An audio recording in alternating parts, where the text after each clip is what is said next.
This channel does not promote any violent, harmful, or illegal activities. All content provided by this channel is meant for an educational purpose only. বিশেষভাবে সক্ষম তাই আবেদন করতে পেরেছেন নীতিশ রঞ্জন প্রামাণিক, এমনটাই দাবি নীতিশের পরিবারে। বিশেষভাবে সক্ষমদের বয়স ও অন্যান্য ক্ষেত্রে ছাড় দিয়ে পরীক্ষায় বসার অনুমতি দিয়েছিল হাইকোর্ট।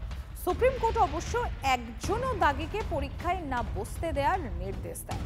সেক্ষেত্রে অন্যান্য ছাড় মানে কি দাগি প্রার্থীকেও ছাড়? একথা কোথাও তো খোলসা করে বলা নেই। আইনের এই ফাঁক কি কাজে লাগলো নীতিশের? আইনজীবীরা অবশ্য সেটা মানছেন না। একজনও দাগি প্রার্থী বসবে না এর অর্থকে আইনজীবী মহল যেভাবে ব্যাখ্যা করছে তাতে নীতিশের বসারই কথা।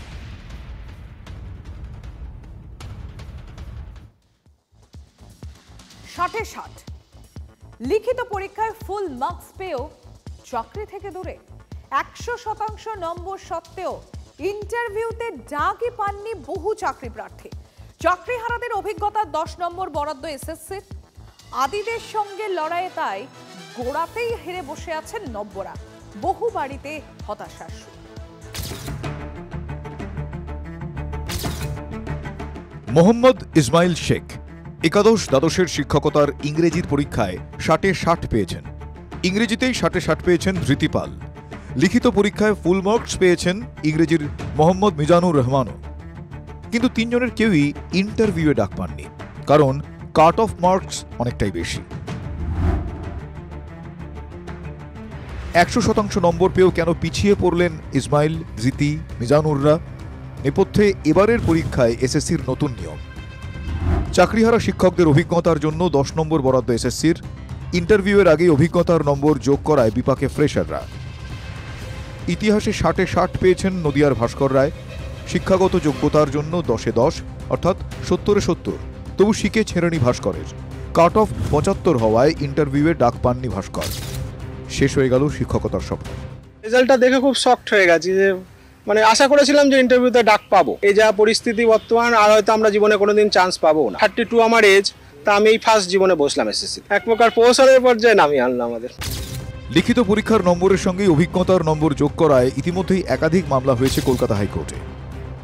এন্ট্রি লেভেলে যদি এক্সপিরিয়েন্সের নাম্বার দেওয়া হয় সেটা সাংবিধানিকভাবে বৈধ হওয়াটার সম্ভাবনা কম। তার কারণ হচ্ছে তাহলে কোনো ফ্রেশার্সই আর সুযোগ পাবে না। আগের যারা সার্ভিস করছিলেন তারাই শুধুমাত্র চাকরি করতে পারবেন। এসএসসির ভূমিকা নিয়ে প্রশ্ন বিরোধীদেরও। ফ্রেশাররা আর যত সুযোগ পাননি। রাজ্য বাহিনী তৃণমূলের এমন করা করেছে ফ্রেশারদের এখানে কার্যত কোনো চান্স নেই, তাদেরকে আবার প্রতারিত করা হলো। শিক্ষিত বেকার যুবক যুবতীদের সঙ্গে যে প্রতারণাটা মমতা বন্দ্যোপাধ্যায় করেছেন, তার নেতৃত্বাধীন, তার পরিচালিত, তার অঙ্গুলি নির্দেশে এসএসসি করেছে, এই ক্ষমার অযোগ্য অপরাধ। উচিত ছিল 2016 সালে যারা চাকরি বাতিল হয়েছে তাদের পরীক্ষাটা আলাদা হোক, আর যারা নতুন দিচ্ছে তাদের পরীক্ষাটা আলাদা হোক। আজকে তারা পুরো নম্বর পেয়েও আজকে 10 মার্কস যারা আগে 2016-দের দেওয়া হলো তার জন্য এরা পিছিয়ে গেছে।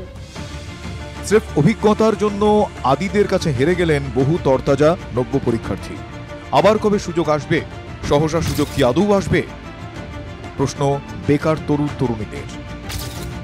Bureau report, TV9 Bangla. গনগনে আছে ফুটতে থাকা রাজভবন। নবান্ন সংঘাতে সামান্য জল পড়েছিল, আর তা বাষ্পের আকার নেয়ার আগে রাশটা হাতে নিয়ে নিলেন কল্যাণ বন্দ্যোপাধ্যায়, রাজভবন বরান সাংসদ। শনির দুপুরে শুরু হওয়া সংঘাত সপ্তমে পৌঁছে গেল রবিবার বেলায়। আর যা শুধুই আর বাকযুদ্ধে আটকে নেই, গড়াচ্ছে আইনি লড়াইয়ের দিকে। পুলিশ থেকে কোর্ট, প্রতিপক্ষকে কুণ্ঠাসা করতে দুপক্ষই সব প্রস্তুতি নিয়ে ময়দান। ভবনে বসে ক্রিমিনালদের রাখছেন আর সবাইকে একটা করে বন্দুক দিচ্ছেন আর বোমা দিচ্ছেন, মেরে এসো তৃণমূলের লোকেদের। আপনি আগে সব এগুলো বন্ধ করুন। लोगों को मिसलीड करने का स्टेटमेंट से রাজ্যের সাংবিধানিক প্রধানের কার্যালয়ে মজুত করা হয়েছে বন্দুক, বোমা। কল্যাণ বন্দ্যোপাধ্যায় বিস্ফোরক অভিযোগে তুমুল শোরগোল। পাল্টা জবাব দিতে ময়দানে নামল রাজভবন। শনিবার রাতে বিবৃতি জারি করে বলা হয়, রবিবার ভোর 5টা থেকে সাংসদ, নাগরিক সমাজের প্রতিনিধি ও সাংবাদিকদের জন্য খোলা থাকবে রাজভবন। আদৌ কোনো অস্ত্র বা গোলা বারুদ রাখা হয়েছে কিনা সবাই দেখে যান। কল্যাণের দাবি ভুয়ো প্রমাণিত হলে সাংসদকে ক্ষমা চাইতে হবে। রয়েছে রাজভবনে এবং রাজভবনের বিভিন্ন ঘরগুলো, সেখানে কিন্তু নিরাপত্তা রক্ষীরা তারা একেবারেই আমাদের সামনে দরজা খুলে দিয়েছেন এবং তারা খুলে খুলে দেখাচ্ছেন। অর্থাৎ বিভিন্ন রাজভবনের অনেক ঘর রয়েছে, সেই সমস্ত ঘরগুলো তারা খুলে দেখাচ্ছেন। রাজ্যপালের এই কাজটা খুব হাস্যকর। রাজ্যপালকে তার ডিগনিটি নিয়ে চলতে হবে, এসব তার কাজ না। কল্যাণ বন্দ্যোপাধ্যায়ের বিরুদ্ধে লোকসভা স্পিকারের কাছে অভিযোগ জানিয়েছে Raj Bhavan. Very serious criminal offence which has to be dealt with in that manner. I have ordered the Raj Bhavan to lodge a formal complaint with the police in Bengal. If the police do not do their duty as head of the state, I will take action against them as well. আপনি বিজেপির agent হিসেবে কাজ করে বিজেপিকে কতটা সাহায্য করছেন আমি সেটা প্রমাণ করব। I will prove that he is a butcher of the constitution. একটা করে হিংসাত্মক কথা বলেন, প্ররোচনা দেবেন ইনডাইরেক্টলি। প্রতিদিন বাংলার মানে থানায় থানায় আপনার নামে এফআইআর তৈরি হবে। Let's go up to Supreme Court and decide the matter. চ্যাংড়াও আছেন। কড়া অ্যাকশনের মধ্যেই কল্যাণকে বিঁধেছেন রাজ্যপাল। সাংসদের এই ধরনের মন্তব্যে 26-এর ভোটে হিংসার মেঘ দেখতে পাচ্ছেন তিনি। लोगों को मिसलीड करने का स्टेटमेंट से उसका माना यह होगा आने वाले इलेक्शन में भी यहाँ हिंसा होगा, भ्रष्टाचार होगा, फील्ड में होगा, जहाँ वायलेंस की पॉसिबिलिटी से उसको we have to nip it in the bud. As governor, I will be in front of that. Nabanna বনাম রাজভবন সংঘাত ছিল, বিতর্কের পালে হাওয়া তুলেছেন শ্রীরামপুরের সাংসদ। রাজভবনে অস্ত্র মজুতের অভিযোগ তুলে বিরোধীদেরও তোপের মুখে পড়েছেন কল্যাণ ব্যানার্জি। যদি এটুকু না বলতে পারেন তাহলে আর তৃণমূল করেন কেন?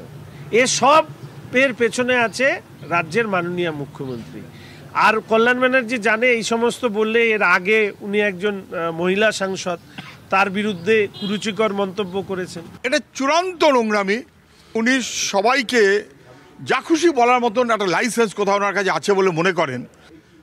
রাজ্যপাল তার প্রয়োজনীয় পদক্ষেপ নেবেন। বারবার বিতর্ক, বারবার কল্যাণ। ঠোঁট কাটা সাংসদের মুখে নাকি লাগাম নেই, শত সমালোচনাতেও ডোন্ট কেয়ার। কিন্তু তাই বলে অস্ত্র রাখার মতো গুরুতর অভিযোগে সাংবিধানিক কার্যালয়ের দিকেই আঙুল। সমালোচনায় বিদ্ধ ডাকাবুকো শাসক সাংসদ। ক্যামেরায় পিকুর সঙ্গে দীক্ষা, সোমার রিপোর্ট, TV9 বাংলা।